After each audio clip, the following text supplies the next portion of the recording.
Hello everyone, welcome back to Tech TV and another easy to follow tutorial on Netflix. In today's video, I'm going to show you how to delete Netflix account. So please make sure to watch till the end.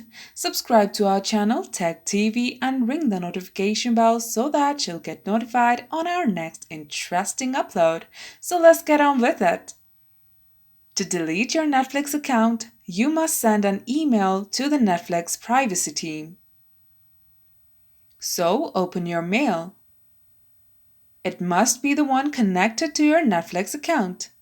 Now compose a new message. Type privacy@netflix.com. On the subject, type Netflix account deletion. Then type in the message as shown with your email address. And tap send. And that's how you delete Netflix account.